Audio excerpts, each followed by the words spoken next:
You want to start feeling it. How do you really feel? Okay, how I really feel about Legacy of Kings.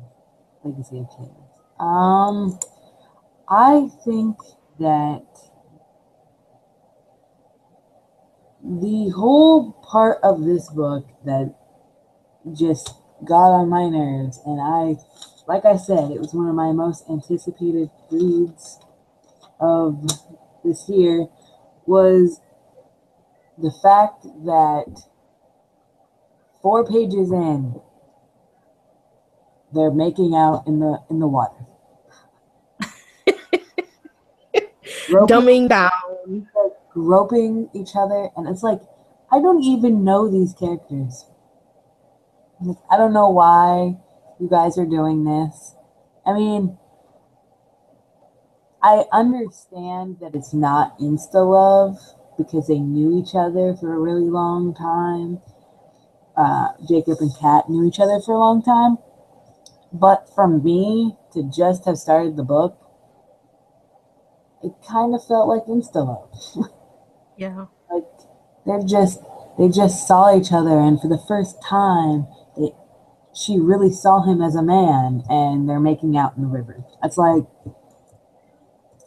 Well, that's the dumbing down we were talking about. It's like teens aren't stupid. They are intelligent enough to read a really good book. You don't have to do some major hot makeout scene to get the attention of teenagers. no, not actually, you don't. They see a lot worse. Yeah, they do. That wasn't even on my radar. that was that was the least of the things. I forgot about that actually. Now that I think about it, yeah, they were in like the water and shirts clinging to skin and all kinds of stuff. Yeah. I mean, and also, I just have to throw it out there that the forlorn puppy dog character's name is Jacob. I mean, couldn't have been a different name. I mean, throw out there Twilight. I didn't even catch that one. And I was a team Jacob too. I didn't catch that. That's funny. I mean, that's just the first one, like the first 4 pages of this book. Oh my god. Yeah. One of my biggest rants is that which one? Let me see. Let me pick the good one. Um okay. So Alex is looking for the Fountain of Youth. Isn't he's looking for the Fountain of Youth, but he can't afford to go? Is that what it is? Yeah, that's what it is. Okay, you're the freaking prince. You mean to tell me that you cannot find money somehow? Hef, your guard, has more jewelry than women, as he is described. You can't like get one of the servants to trade the ring for some money so he can go and get more money from that ring. Like, I cannot believe that this kid could not find money to go to the Fountain of Youth. That's ridiculous. Am I wrong? Am I wrong? Is that okay? No, actually, no. I thought that was actually pretty ridiculous when I read it. Actually, that was the second thing. I mean, I could have plausibly seen that, but like, you say that you're poor, you can't get to the treasury because your dad will figure it out. And then you describe your best friend as decked out in jewelry. Yeah. It's like, also, one of my ranty spoiler things about this is that, like I said on the spoiler free version, I actually really do like multiple points of views in Multiple books. personalities. Yeah, multiple points of view, and I honestly felt like if you're gonna have a whole bunch of characters, please let not one of them be doing the most of the sabotaging. When you have a scene where the character is in the competition and a beast is let loose and it's supposed to kill all these people, right? Or it's supposed to cause this mayhem. And then you have in the next chapter, it's the person telling you that the reason why they did it, and this is the reason why they're doing it. It kind of takes away from the mystery, the like, oh, who did it? Oh, why are they doing it? Sort of Game of Thrones. Like, yeah, that might be because she's a nonfiction writer, and her background of writing is I'm putting all the facts out there, and she doesn't eat mystery in nonfiction. well, So that is true, and that's why. That's one of the main reasons why I'm going to possibly at some point give the second book a try, because I feel like giving writers who are either debut writers or people who are out of their element necessarily a second try is worth it, I guess. yeah, And maybe the story is gonna pick up. Maybe she's gonna take some of the reviewers that thought that the book, like ourselves, um, take some of that stuff into consideration when she writes the sequels. yeah, you're nicer than me. I'm over it. I don't need to know what finds out. I don't need to find out what happens. I'm good. Um, well, as long as we're staying on the line of Cleo, and Hef, as I said in the spoiler-free version, she basically snowed Hef the whole time, and he's an idiot, and he doesn't figure it out. And I mean, she's purposely trying to keep him away from, um, Alexander, and to like put these doubts in his mind, but never one time did Hef go to Alexander and be like, "Hey man, did you really do this?" Not one time did they talk ever. They're supposed to be best friends. I know. Like, they're supposed to be best friends, and Alexander is supposed to like have saved him from destitute and just brought him into his world and decked him out in his jewels, and he doesn't even talk to the guy. Yeah, not one time in the book did they talk. They talk in the beginning and then at the very end, never in the middle. It's like, yeah, like, ma. And I mean, Hef is pretty stupid. I mean, it's pretty clear that he's a dum dum.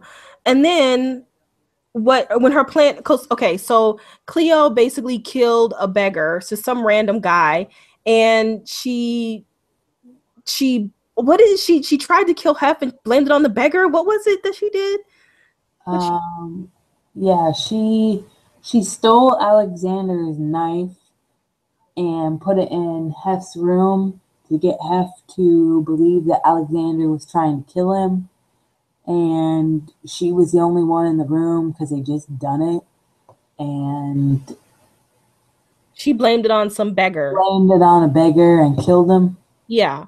And then the thing that got me was that, like I said, Hef is pretty much a dumbass through the whole book. Then he was like, huh, I didn't smell any bad old body odor. It wasn't the beggar. Really? No, you're a detective. Now all of a sudden you're smart and you figured out, oh, it was her the whole time because you didn't smell body odor. I was like, come on. Whoa. Yeah. That was really stupid. I didn't get that at all. And another thing, what I said in the spoiler-free version was some of the decisions that the characters made. And Kat is in the palace forever.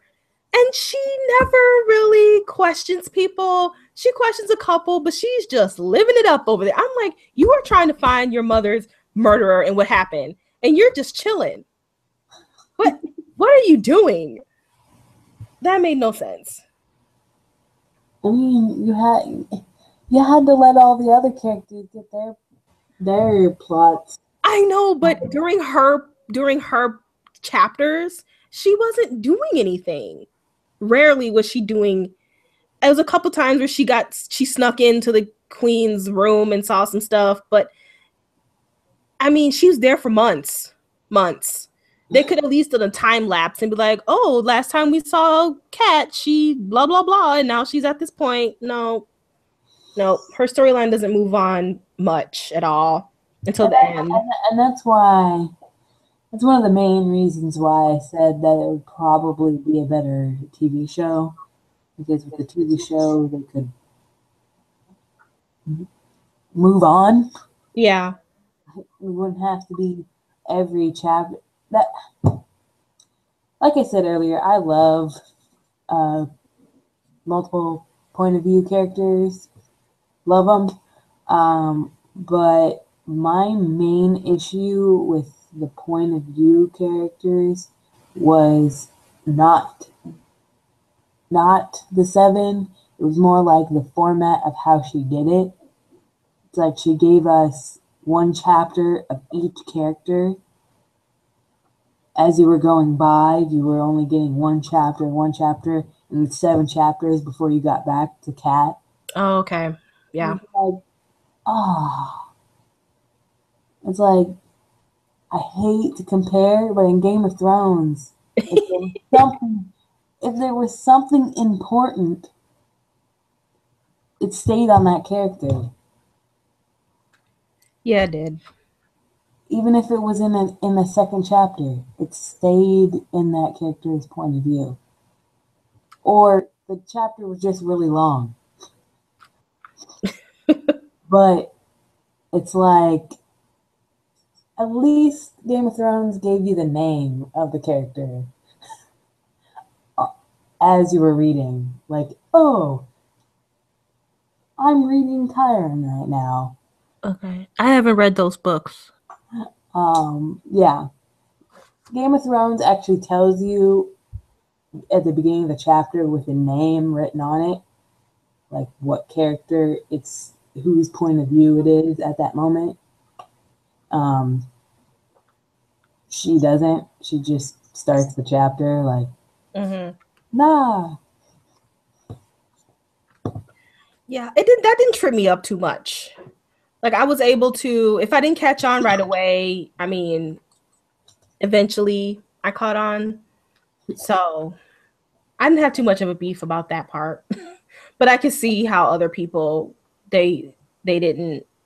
I can see because I've seen a lot of other bloggers and reviews and how they hate multiple POVs because they don't know who's talking, and I get that. And it kind of ruins your enjoyment of the book too when you don't know who's talking. There was a lot of stuff in the beginning that kind of, it was pretty. I almost didn't finish this book. In the beginning, as much as like when I said in the spoiler-free version, I said that I liked the world building. I loved the amount of time that she took to describe the world. But there were some times where she described things that really gone on too long. Like in the beginning when Jacob is walking through the forest. She describes that for like ever. Him walking through the forest, the trees, the leaves, all for us to figure out that Kat is following him. Like this whole chapter is just about how he's trying to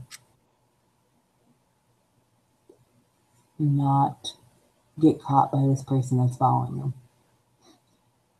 Like 6 pages worth at least of just forest. Like they could have had like a very meaningful conversation and we could have learned more about the dynamics of the relationship. Because at this point, all we know is they think that they're both hot and like that in movies. I'm just saying, like, Yeah. for the reader's point of view, that's all we know about the characters. They don't really talk. They don't really have a meaningful conversation. I know that sometimes writers don't like doing that because it's like info dumping, but I think that's better than forest dumping. Forest dumping, yeah. Talking about the trees and how you crossed a river and got caught. And then there was later on a time where she's talking about the horses, about the different types of horses and the different colors and what they mean and what they did. It's like, Yeah. If it's not driving the plot forward, it's not needed. it's like I get it. You're a historian and you're telling us about the horses because it's their main mode of transportation. But Horses had nothing to do with this book, basically. yeah, Nothing. so yeah, that's basically my grievances. Um, I had a couple of big grievances, and it goes back to Cleo, where she wants immortality. She doesn't want to die, and she wants to be seen as more than just some wimpy girl. She wants to fight like the men, and that's commendable, and that was actually a good part of her character. And so she had to get the blood of a betrayal in order to do this curse to get herself to be immortal.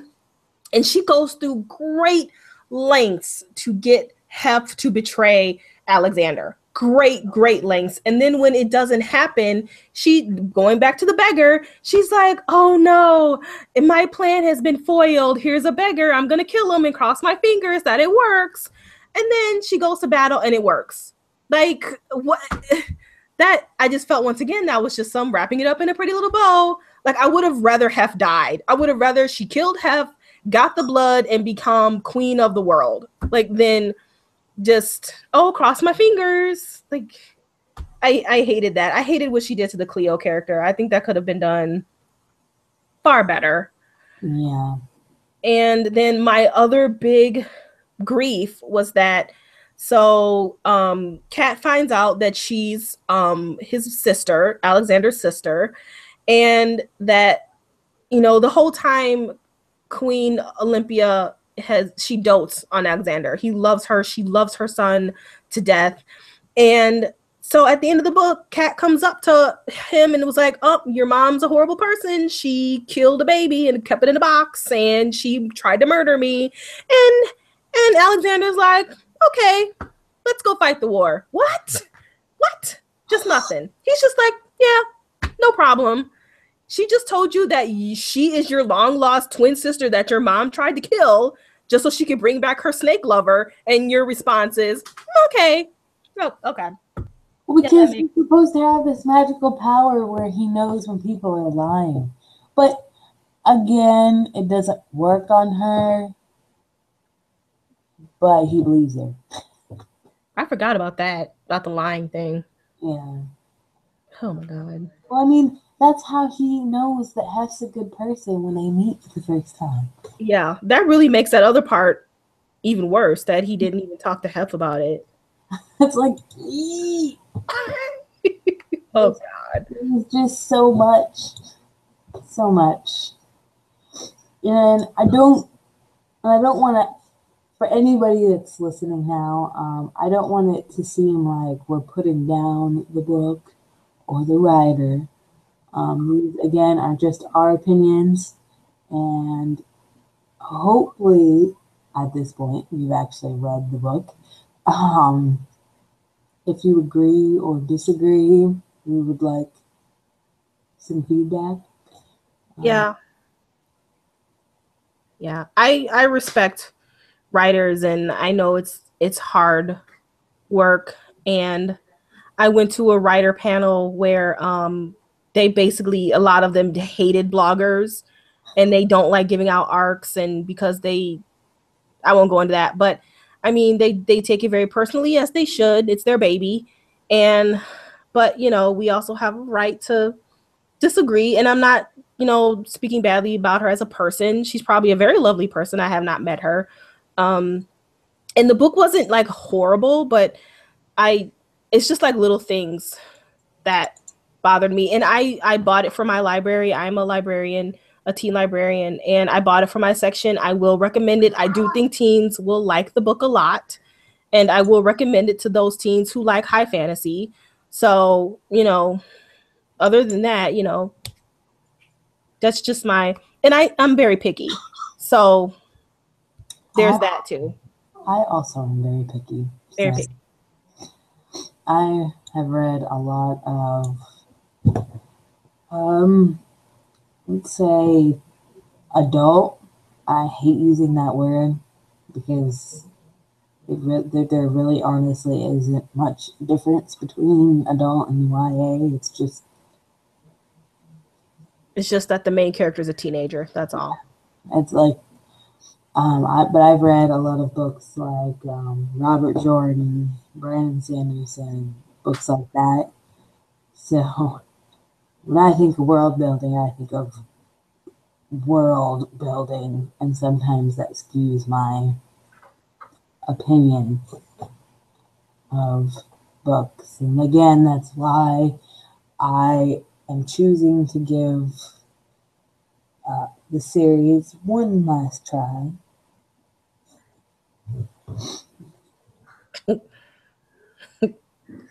Well, good luck to you. Let me know, because if you tell me that we seem to have similar tastes, and so if you tell me it's good, because a lot of times I found that book 2s are better than book 1s. Most of the time, actually, even if I love book 1, book 2 always seems to be like amazing. So if you tell me it's great, I'll give it a try. And didn't you have something you want to tell people about the prequel if they haven't read the book? Okay.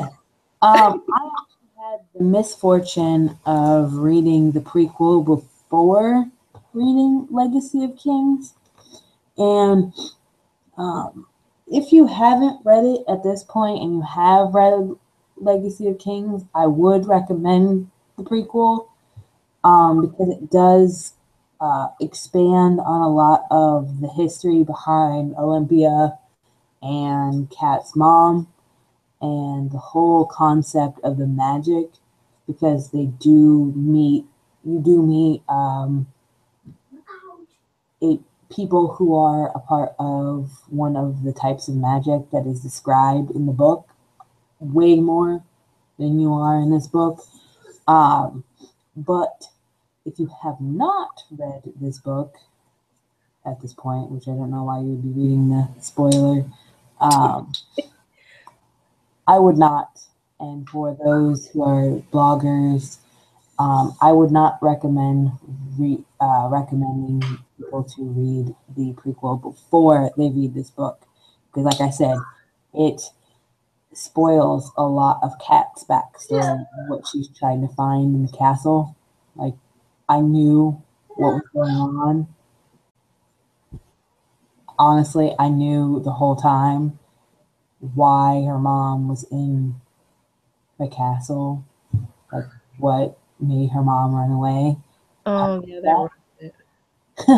Like, so I found myself flipping past that part until I got to a different person because I just knew it.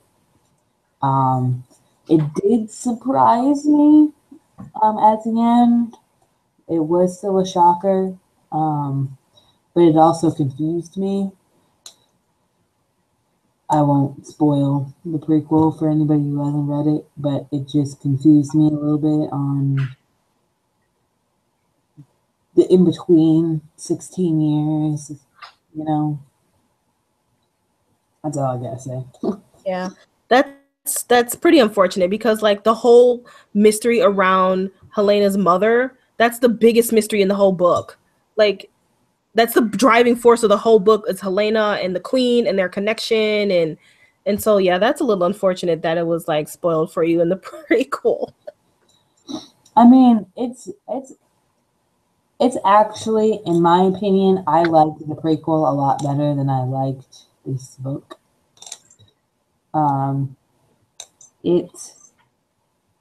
It had a lot more history, and it actually had a lot less point of views.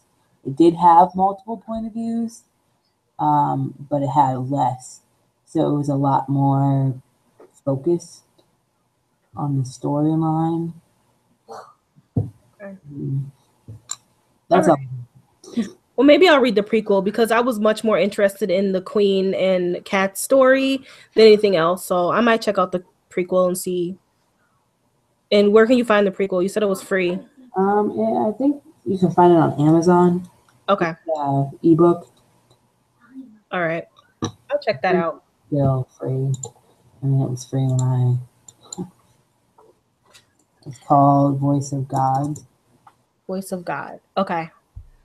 I'm gonna have to put that in the doobly doo. Yeah, it is. It is still on Amazon and it still is free. I do recommend it if you've read the book. Just throwing that out there. Well, do you have anything else? Nope. Nope. I think that I don't have anything else to say. I do think I would like to say that the first half of the book, it was a 5. Like I was like, oh, this is great. It's got some weird snake sex stuff, and then we have this whole thing with the mom and she disappeared. And I was like, oh, this is good. And then it just took a dive for me. Which I hate. I hate it when a book is really good and then it just tanks or the ending is bad.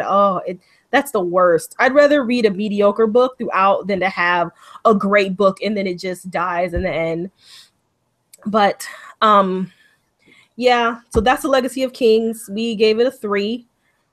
Please let us know how you felt about it. Perhaps you loved it, like my coworker gave it a 4.5.